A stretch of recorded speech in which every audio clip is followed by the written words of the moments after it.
അധ്യായം 61. വിമോചനത്തിൻ്റെ സദ്വാർത്ത. ദൈവമായ കർത്താവിൻ്റെ ആത്മാവിൻ്റെ മേലുണ്ട്. പീഡിതരെ സദ്വാർത്ത അറിയിക്കുന്നതിന് അവിടുന്ന് എന്നെ അഭിഷേകം ചെയ്തിരിക്കുന്നു. ഹൃദയം തകർന്നവരെ ആശ്വസിപ്പിക്കാനും തടവുകാർക്ക് മോചനവും ബന്ധിതർക്ക് സ്വാതന്ത്ര്യവും പ്രഖ്യാപിക്കാനും കർത്താവിൻ്റെ കൃപാവത്സരവും നമ്മുടെ ദൈവത്തിൻ്റെ പ്രതികാര ദിനവും പ്രഘോഷിക്കാനും വിലപിക്കുന്നവർക്ക് സമാശ്വാസം നൽകുവാനും എന്നെ അയച്ചിരിക്കുന്നു. സിയോനിൽ വിലപിക്കുന്നവർ കർത്താവ് നട്ടുപിടിപ്പിച്ച നീതിയുടെ ഓക്കുമരങ്ങൾ എന്ന് വിളിക്കപ്പെടും. അവിടുത്തെ മഹത്വം പ്രവർത്തിക്കപ്പെടാനും വേണ്ടി അവർക്ക് വെണ്ണീറിന് പകരം പുഷ്പമാലിയവും വിലാപത്തിന് പകരം ആനന്ദത്തിൻ്റെ തൈലവും തളർന്ന മനസ്സിന് പകരം സ്തുതിയുടെ മേലങ്കിയും നൽകാൻ അവിടെ എന്നെ അയച്ചിരിക്കുന്നു. പണ്ട് നശിച്ചു പോയവ അവർ വീണ്ടും പുനർനിർമ്മിക്കും. പൂർവാവശിഷ്ടങ്ങൾ ഉദ്ധരിക്കും. നശിപ്പിക്കപ്പെട്ട നഗരങ്ങൾ പുനരുദ്ധരിക്കും. തലമുറകളായി ഉണ്ടായ വിനാശങ്ങൾ അവർ പരിഹരിക്കും. വിദേശികൾ നിങ്ങളുടെ ആട്ടിൻപറ്റങ്ങളെ മേയ്ക്കും. പരദേശികൾ നിങ്ങളുടെ ഉഴവുകാരും മുന്തിരി വെട്ടിയൊരുക്കുന്നവരുമാക്കും. കർത്താവിൻ്റെ പുരോഹിതരെന്ന് നിങ്ങൾ വിളിക്കപ്പെടും. നമ്മുടെ ദൈവത്തിൻ്റെ ശുശ്രൂഷകരെന്ന് നിങ്ങൾ അറിയപ്പെടും.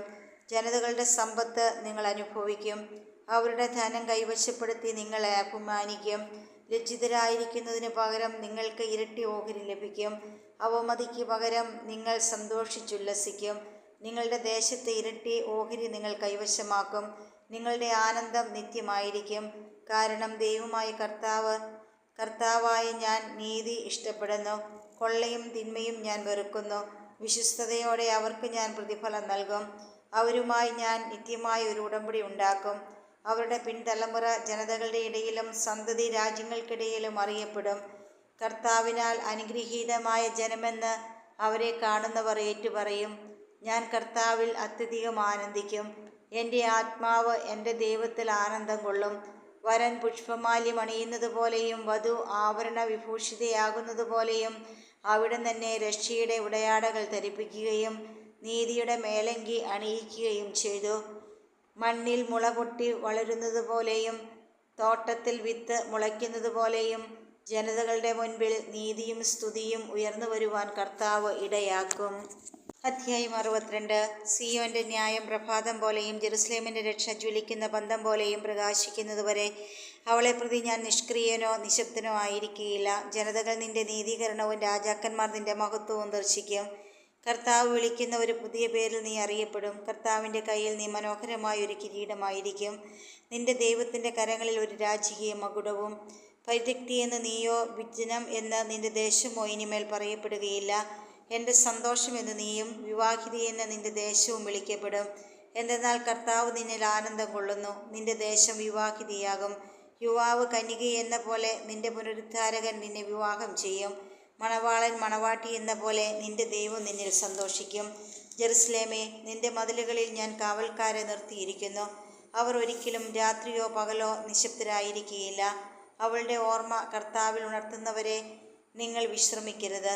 ജെറുസലേമിനെ സ്ഥാപിക്കുകയും അവളെ ഭൂമിയിൽ പ്രശംസാപാത്രമാക്കുകയും ചെയ്തവരെ അവിടത്തേക്ക് വിശ്രമം നൽകുകയുമരുത്. തൻ്റെ വലതു കൈ ബലിഷ്ഠമായി ഭുജം ഉയർത്തി കർത്താവ് സത്യം ചെയ്തിരിക്കുന്നു. ഇനി നിന്റെ ധാന്യങ്ങൾ നിന്റെ ശത്രുക്കൾക്ക് ഭക്ഷണമായി ഞാൻ നൽകുകയില്ല. നീ അധ്വാനിച്ചുണ്ടാക്കിയ വീഞ്ഞ് വിദേശികൾ കുടിക്കുകയില്ല. സംഭരിക്കുന്നവൻ തന്നെ അത് ഭക്ഷിച്ച് കർത്താവിനെ സ്തുതിക്കും. ശേഖരിക്കുന്നവർ തന്നെ അത് തൻ്റെ വിശുദ്ധ അങ്കണത്തിൽ വെച്ച് പാനം ചെയ്യും. കടന്നു പോകുവിൻ, കവാടങ്ങളിലൂടെ കടന്നു ചെന്ന് ജനത്തിന് വഴിയൊരുക്കുവിൻ. പണിതുയർത്തുവിൻ, കല്ലുകൾ നീക്കി രാജപാത പണിയുവിൻ. ഒരടയാളം ഉയർത്തുവിൻ, ജനതകൾ അറിയട്ടെ. ഭൂമിയുടെ അതിർത്തികൾ വരെ കർത്താവ് പ്രഘോഷിക്കുന്നു. സിയോൻ പുത്രിയോട് പറയുക, ഇതാ നിന്റെ രക്ഷ വരുന്നു. ഇതാ അവിടുത്തെ പ്രതിഫലം അവിടുത്തോടുകൂടെ, സമ്മാനം അവിടുത്തെ മുൻപിലും. കർത്താവിനാൽ രക്ഷിക്കപ്പെട്ട വിശുദ്ധ ജനമെന്ന് അവർ വിളിക്കപ്പെടും. അന്വേഷിക്കപ്പെട്ടവൾ, അപരിത്യക്ത നഗരം എന്ന് നീ വിളിക്കപ്പെടും. അധ്യായം 63. ജനതകളോട് പ്രതികാരം. ഏദോമിൽ നിന്ന് വരുന്നത് ആര്? രക്താംബരം ധരിച്ച് ബൊസ്രായിൽ നിന്ന് വരുന്നത് ആര്? തൻ്റെ മഹനീയമായ വേഷവിധാനങ്ങളോടെ ശക്തിപ്രഭാവത്തോടെ അടിവെച്ചെടുക്കുന്നതാര്? നീതിയുടെ വിജയം പ്രഖ്യാപിക്കുന്നവനും രക്ഷിക്കാൻ ശക്തിയുള്ളവനുമായ ഞാൻ തന്നെ. നിന്റെ വസ്ത്രം ചുമന്നിരിക്കുന്നത് എന്തുകൊണ്ട്? നിന്റെ മേലങ്കി മുന്തിരിച്ചക്ക് ചവിട്ടുന്നതിൻ്റേതുപോലെ ആയിരിക്കുന്നത് എന്തുകൊണ്ട്? മുന്തിരിച്ചക്ക് ഞാൻ ഒറ്റയ്ക്ക് ചവിട്ടി. ജനതകളിൽ ആരും എന്നോടൊപ്പം ഉണ്ടായിരുന്നില്ല. എൻ്റെ കോപത്തിൽ ഞാൻ അവരെ ചവിട്ടി, ക്രോധത്തിൽ ഞാൻ അവരെ മെതിച്ചു. അവരുടെ ജീവരക്തം എൻ്റെ മേലങ്കിയിൽ തെറിച്ചു, എൻ്റെ വസ്ത്രങ്ങളിൽ കര പുരണ്ടു. പ്രതികാരത്തിൻ്റെ ദിനം ഞാൻ മനസ്സിൽ കരുതിയിരുന്നു. ഞാൻ നൽകുന്ന മോചനത്തിൻ്റെ വത്സരം ആസന്നമായി. ഞാൻ നോക്കി, സഹായിക്കാൻ ആരുമുണ്ടായിരുന്നില്ല. ഞാൻ പരിഭ്രാന്തനായി, താങ്ങുവാൻ ആരുമുണ്ടായിരുന്നില്ല. എൻ്റെ കരം തന്നെ എനിക്ക് വിജയം നേടിത്തന്നു. എൻ്റെ ക്രോധം എനിക്ക് തുണയായി. എൻ്റെ കോപത്തിൽ ഞാൻ ജനതകളെ ചവിട്ടി മെതിച്ചു. എൻ്റെ ക്രോധത്താൽ അവരെ ഞെരിച്ചു. അവരുടെ ജീവരക്തം ഞാൻ മണ്ണിലൊഴുക്കി. ജനത്തിൻ്റെ പ്രാർത്ഥന. കർത്താവ് നമുക്ക് നൽകിയ എല്ലാറ്റിനെയും പ്രതി തൻ്റെ കരുണയാൽ അവിടുന്ന് ഇസ്രായേൽ ഭവനത്തിന് ചെയ്ത മഹാനന്മയെയും പ്രതി ഞാൻ അവിടുത്തെ ദയാവായ്പിനൊത്ത് അവിടുത്തെ കാരുണ്യത്തെ കീർത്തിക്കും. ഞാൻ അവിടുത്തേക്ക് കീർത്തനങ്ങൾ ആലപിക്കും. അവിടുന്ന് അരുളിച്ചെയ്തു, തീർച്ചയായും അവർ എൻ്റെ ജനമാണ്, തിന്മ പ്രവർത്തിക്കാത്ത പുത്രർ. അവിടുന്ന് അവരുടെ രക്ഷകനായി ഭവിച്ചു. അവരുടെ കഷ്ടതകളിൽ ദൂതനെ അയച്ചില്ല. അവിടുന്ന് തന്നെയാണ് അവരെ രക്ഷിച്ചത്. തൻ്റെ കരുണയാലും സ്നേഹത്താലും അവിടുന്ന് അവരെ വീണ്ടെടുത്തു. കഴിഞ്ഞ കാലങ്ങളിൽ അവിടുന്ന് അവരെ കരങ്ങളിൽ വഹിച്ചു. എന്നിട്ടും അവർ എതിർത്തു, അവിടുത്തെ പരിശുദ്ധാത്മാവിനെ ദുഃഖിപ്പിച്ചു. അതിനാൽ അവിടുന്ന് അവരുടെ ശത്രുവായി തീരും. നേരിട്ട് അവർക്കെതിരെ യുദ്ധം ചെയ്തു. അവർ പഴയ കാലങ്ങളെ, കർത്താവിൻ്റെ ദാസനായ മോശയുടെ നാളുകളെ അനുസ്മരിച്ചു.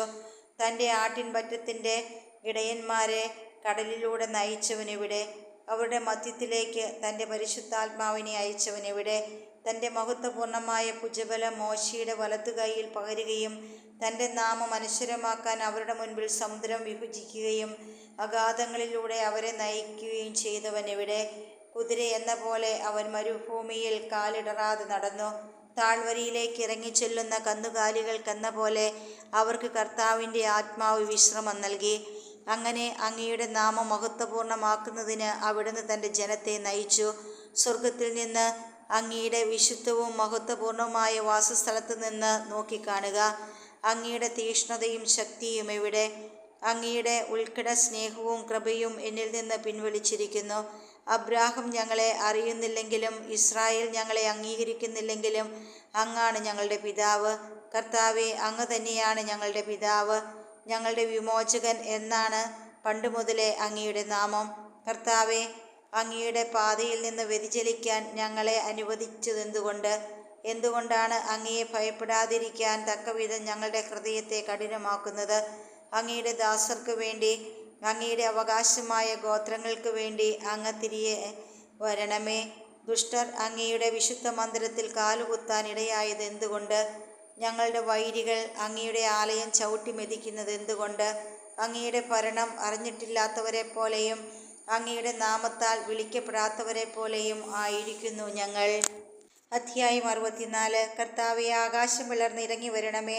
അങ്ങയുടെ സാന്നിധ്യത്തിൽ പർവ്വതങ്ങൾ വിറകൊള്ളട്ടെ. അഗ്നിയാൽ വിറക് എരിയുകയും വെള്ളം തിളയ്ക്കുകയും ചെയ്യുന്നത് പോലെ അങ്ങയുടെ സാന്നിധ്യത്താൽ ജനതകൾ ഞെട്ടിവിറയ്ക്കട്ടെ. ശത്രുക്കൾ അങ്ങയുടെ നാമം അറിയട്ടെ.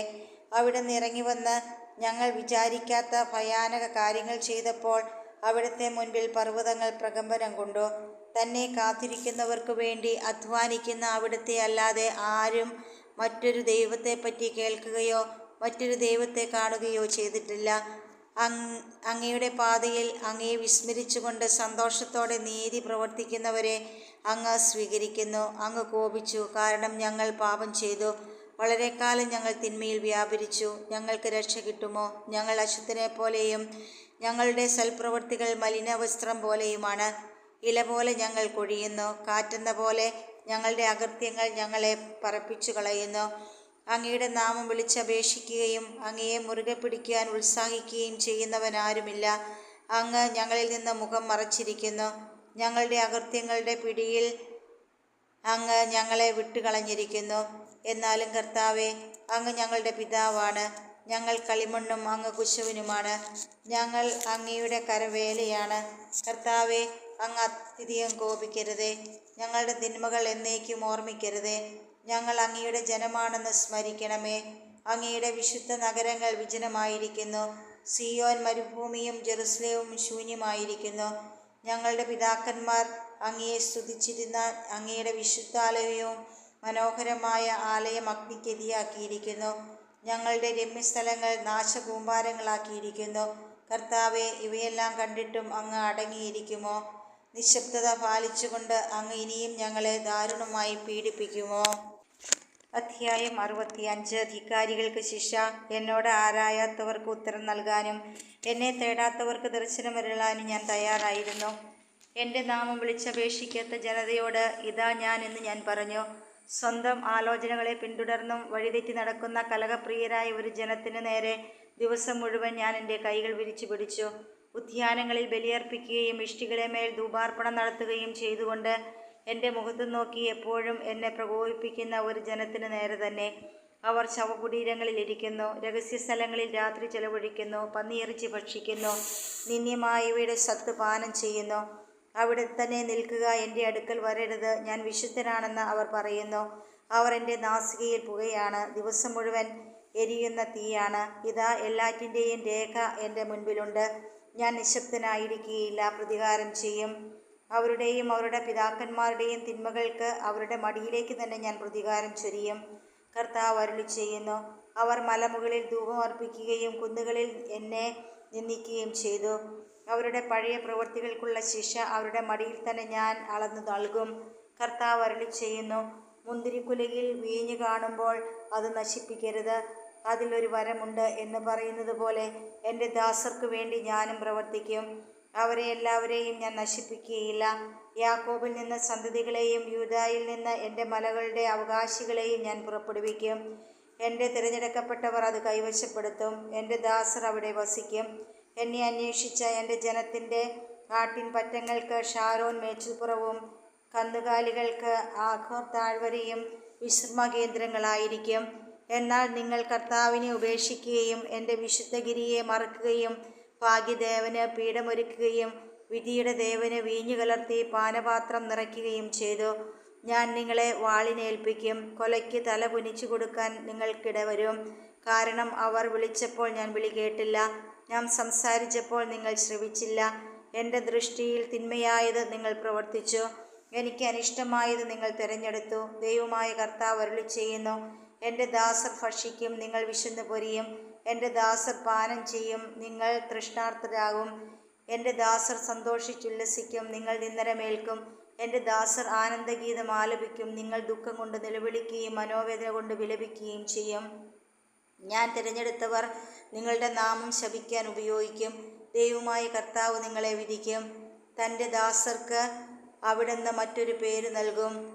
ഭൂമിയിൽ അനുഗ്രഹം യാചിക്കുന്നവൻ വിശ്വസ്തനായ ദൈവത്തിൻ്റെ നാമത്തിൽ അനുഗ്രഹിക്കപ്പെടാൻ ആഗ്രഹിക്കും. ശപഥം ചെയ്യുന്നവൻ വിശ്വസ്തനായ ദൈവത്തിൻ്റെ നാമത്തിൽ അത് ചെയ്യും. മുൻകാല ക്ലേശങ്ങൾ ഞാൻ മറന്നിരിക്കുന്നു, അവ എൻ്റെ ദൃഷ്ടിയിൽ നിന്ന് മറയ്ക്കപ്പെട്ടിരിക്കുന്നു.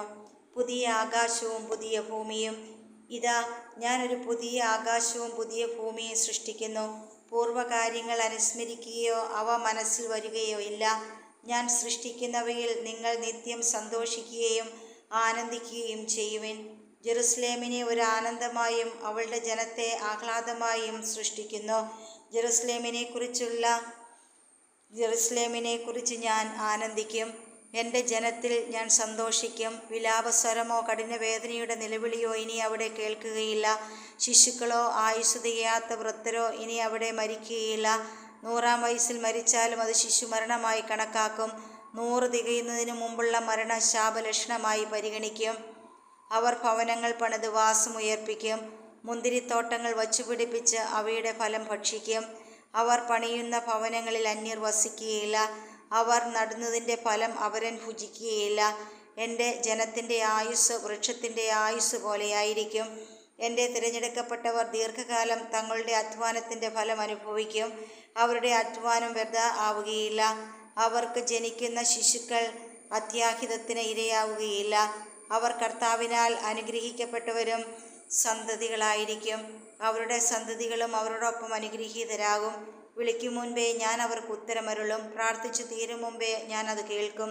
കർത്താവ് അരുളി ചെയ്യുന്നു. ചെന്നായും കുഞ്ഞാടും ഒരുമിച്ച് മേയും, സിംഹം കാളയെപ്പോലെ വയ്ക്കോൽ തിന്നും, പാമ്പിൻ്റെ ആഹാരം പൊടിയായിരിക്കും. എൻ്റെ വിശുദ്ധഗിരിയിൽ ഒരിടത്തും അവ ഉപദ്രവമോ നാശമോ ചെയ്യുകയില്ല. അധ്യായം 66. യഥാർത്ഥ ഭക്തി. കർത്താവ് അരുളി ചെയ്യുന്നു. ആകാശം എൻ്റെ സിംഹാസനം, ഭൂമി എൻ്റെ പാദപീഠം. എന്തു ഭവനമാണ് നിങ്ങൾ എനിക്ക് നിർമ്മിക്കുക? ഏതാണ് എൻ്റെ വിശ്രമസ്ഥലം? കർത്താവ് അരുളിച്ചെയ്യുന്നു, ഇവയെല്ലാം എൻ്റെ കരവേലയാണ്, ഇവയെല്ലാം എൻ്റേതു തന്നെ. ആത്മാവിൽ എളിമയും അനുതാപവും ഉണ്ടായിരിക്കുകയും എൻ്റെ വചനം ശ്രവിക്കുമ്പോൾ വിറയ്ക്കുകയും ചെയ്യുന്നവനെയാണ് ഞാൻ കടാക്ഷിക്കുന്നത്. കാളയെ കൊല്ലുന്നവൻ മനുഷ്യനെ കൊല്ലുന്നവനെ പോലെയും ആടിനെ ബലിയർപ്പിക്കുന്നവൻ പട്ടിയുടെ കഴുത്തൊടിക്കുന്നവനെ പോലെയും ധാന്യബലി അർപ്പിക്കുന്നവൻ പന്നിയുടെ രക്തം കാഴ്ചവെക്കുന്നവനെ പോലെയും അനുസ്മരണാബലിയായി ധൂപം അർപ്പിക്കുന്നവൻ വിഗ്രഹത്തെ വണങ്ങുന്ന പോലെയുമാണ്. അവർ സ്വന്തം പാത തിരഞ്ഞെടുക്കുകയും അവരുടെ ആത്മാക്കൾ അവരുടെ മ്ലേച്ഛതകളിൽ സന്തോഷിക്കുകയും ചെയ്യുന്നു. ഞാൻ അവർക്കായി പീഡനം തിരഞ്ഞെടുക്കും. അവർ ഭയപ്പെട്ടത് അവരുടെ മേൽ വരുത്തും. കാരണം ഞാൻ വിളിച്ചപ്പോൾ ആരും വിളി കേട്ടില്ല, ഞാൻ സംസാരിച്ചപ്പോൾ അവർ ശ്രദ്ധിച്ചില്ല. അവർ എൻ്റെ ദൃഷ്ടിയിൽ തിന്മയായത് പ്രവർത്തിച്ചു, എനിക്ക് അനിഷ്ടമായത് അവർ തിരഞ്ഞെടുത്തു. കർത്താവിൻ്റെ വചനം കേൾക്കുമ്പോൾ വിറയ്ക്കുന്നവരെ, അവിടുത്തെ വചനം കേൾക്കുവിൻ. എൻ്റെ നാമത്തെ പ്രതി നിങ്ങളെ ദ്വേഷിക്കുകയും പുറത്താക്കുകയും ചെയ്യുന്ന നിങ്ങളുടെ സഹോദരർ കർത്താവ് മഹത്വം പ്രകടിപ്പിക്കട്ടെ, നിങ്ങൾ സന്തോഷിക്കുന്നത് ഞങ്ങൾ കാണട്ടെ എന്ന് പരിഹസിച്ചു. എന്നാൽ അവർ തന്നെയാണ് ലജ്ജിതരാവുക. ഇതാ, നഗരത്തിൽ നിന്നൊരു ശബ്ദകോലാഹലം, ദേവാലയത്തിൽ നിന്നൊരു സ്വരം. ശത്രുക്കളോട് പ്രതികാരം ചെയ്യുന്ന കർത്താവിൻ്റെ സ്വരമാണിത്. പുതിയ ജനം. സമയമാകുന്നതിനു മുമ്പേ അവൾ പ്രസവിച്ചു. പ്രസവവേദന ഉണ്ടാകുന്നതിനു മുമ്പേ തന്നെ അവൾ ഒരു പുത്രനെ പ്രസവിച്ചു. ആരെങ്കിലും ഇങ്ങനെയൊന്ന് കേട്ടിട്ടുണ്ടോ, കണ്ടിട്ടുണ്ടോ? ഒരു ദിവസം കൊണ്ട് ഒരു ദേശമുണ്ടാകുമോ? ഒരു നിമിഷം കൊണ്ട് ഒരു ജനത രൂപം കൊള്ളുമോ? പ്രസവവേദന തുടങ്ങിയപ്പോഴേ സിയോൻ പുത്രരെ പ്രസവിച്ചു. കർത്താവ് അരുളിച്ചെയ്യുന്നു, ഞാൻ പ്രസവത്തോളം എത്തിച്ചിട്ട് പ്രസവം ഉണ്ടാകാതിരിക്കുമോ? ജന്മം നൽകുന്ന ഞാൻ ഗർഭപാത്രം അടച്ചു കളയുമോ? നിന്റെ ദൈവം ചോദിക്കുന്നു. ജെറുസലേമിനെ സ്നേഹിക്കുന്ന നിങ്ങൾ അവളോടുകൂടെ ആനന്ദിച്ചുല്ലസിക്കുവിൻ. അവളെ പ്രതി വിലപിക്കുന്ന നിങ്ങൾ അവളോടൊത്ത് സന്തോഷിച്ച് തിമിർക്കുവിൻ. അവളുടെ സന്താന സ്തന്യം പാനം ചെയ്ത് തൃപ്തരാകുവിൻ. അവളുടെ മഹത്വത്തിൻ്റെ സമൃദ്ധി നുകർന്ന തൃപ്തി അടയുവിൻ. കർത്താവ് അരുളിച്ചെയ്യുന്നു, ഐശ്വര്യ നദി പോലെ അവളിലേക്ക് ഞാൻ ഒഴുക്കും, ജനതകളുടെ ധനം കവിഞ്ഞൊഴുകുന്ന അരുവി പോലെയും. നിന്നെ അവൾ പാലൂട്ടുകയും എളിയിലെടുത്തുകൊണ്ട് നടക്കുകയും മടിയിലിരുത്തി ലാളിക്കുകയും ചെയ്യും. അമ്മയെപ്പോലെ ഞാൻ നിന്നെ ആശ്വസിപ്പിക്കും. ജെറുസലേമിൽ വച്ച് നീ സ്വാതന്ത്ര്യം അനുഭവിക്കും. അത് കണ്ട് നിങ്ങളുടെ ഹൃദയം സന്തോഷിക്കും. നിങ്ങളുടെ അസ്ഥി പുല്ലുപോലെ തളിർക്കും. കർത്താവിൻ്റെ കരം അവിടുത്തെ ദാസരോടുകൂടിയും കർത്താവിൻ്റെ രോഷം അവിടുത്തെ ശത്രുക്കൾക്കെതിരെയുമാണെന്ന് അപ്പോൾ വെളിവാകും. കർത്താവ് അഗ്നിയിൽ എഴുന്നള്ളും. അവിടുത്തെ രഥം കൊടുങ്കാറ്റ് പോലെ. അവിടുത്തെ ഉഗ്രകോപം ആഞ്ഞടിക്കും. അവിടുത്തെ ശ്വാസനം ആളിക്കത്തും. കർത്താവ് അഗ്നി കൊണ്ട് വിധി നടത്തും. എല്ലാ മർത്യരുടെ മേൽ വാളുകൊണ്ട് വിധി നടത്തും. കർത്താവിനാൽ വധിക്കപ്പെടുന്നവർ അസംഖ്യമായിരിക്കും. കർത്താവ് അരുളിച്ചെയ്യുന്നു, മധ്യത്തിൽ നിൽക്കുന്നവൻ്റെ അനുയായികളായി ഉദ്യാനത്തിൽ പ്രവേശിക്കുവാൻ വേണ്ടി തങ്ങളെ തന്നെ ശുദ്ധീകരിച്ച് സമർപ്പിക്കുകയും പന്നിയിറച്ചി, മ്ലേച്ഛ വസ്തുക്കൾ, ചുണ്ടലി എന്നിവ തിന്നുകയും ചെയ്യുന്നവർ ഒന്നിച്ചു നാശമടയും. ഞാൻ അവരുടെ ചെയ്തികളും ചിന്തകളും അറിയുന്നു. ഞാൻ എല്ലാ ജനതകളെയും സകല ഭാഷകളും സംസാരിക്കുന്നവരെയും ഒരുമിച്ച് കൂട്ടാൻ വരുന്നു. അവർ അന്ന് എൻ്റെ മഹത്വം ദർശിക്കും. അവരുടെ ഇടയിൽ ഞാനൊരു അടയാളം സ്ഥാപിക്കും. അവരിൽ അതിജീവിക്കുന്നവരെ താർഷീഷ്, പുത്, വില്ലാളികൾ വസിക്കുന്ന ലൂദ്, തൂബാൽ, യാവാൻ, വിദൂരദേശങ്ങൾ എന്നിങ്ങനെ എന്നെപ്പറ്റി കേൾക്കുകയോ എൻ്റെ മഹത്വം ദർശിക്കുകയോ ചെയ്തിട്ടില്ലാത്ത സ്ഥലങ്ങളിലേക്ക് ഞാൻ അയക്കും. അവർ എൻ്റെ മഹത്വം ജനതകളുടെ ഇടയിൽ പ്രഖ്യാപിക്കും. കർത്താവ് അരുളിച്ചെയ്യുന്നു, കർത്താവിൻ്റെ ഭവനത്തിലേക്ക് ഇസ്രായേൽക്കാർ ശുചിയായ പാത്രത്തിൽ ധാന്യബലി വസ്തുക്കൾ കൊണ്ടുവരുന്നത് പോലെ അവർ നിങ്ങളുടെ സഹോദരന്മാരെ എല്ലാ ജനതകളിൽ നിന്നും കുതിരപ്പുറത്തും രഥങ്ങളിലും പല്ലക്കുകളിലും കോവർ കഴുതകളുടെയും ഒട്ടകങ്ങളുടെയും പുറത്തു കയറ്റി എൻ്റെ വിശുദ്ധഗിരിയായ ജെറുസലേമിലേക്ക് കാഴ്ചയായി കൊണ്ടുവരും. അവരിൽ നിന്ന് കുറേ പേരെ പുരോഹിതന്മാരും ലേവ്യരുമായി ഞാൻ തിരഞ്ഞെടുക്കും. കർത്താവ് അരുളിച്ചെയ്യുന്നു, ഞാൻ സൃഷ്ടിക്കുന്ന പുതിയ ആകാശവും പുതിയ ഭൂമിയും എൻ്റെ മുൻപിൽ നിലനിൽക്കുന്നത് പോലെ നിങ്ങളുടെ സന്തതികളുടെ നാമവും നിലനിൽക്കും. കർത്താവ് അരുളിച്ചെയ്യുന്നു, അമാവാസി മുതൽ അമാവാസി വരെയും സാബത്ത് മുതൽ സാബത്ത് വരെയും മർത്യരെല്ലാവരും എൻ്റെ മുൻപിൽ ആരാധനയ്ക്കായി വരും. കർത്താവ് അരുളിച്ചെയ്യുന്നു, അവർ ചെന്ന് എന്നെ എതിർത്തവരുടെ ജഡങ്ങൾ കാണും.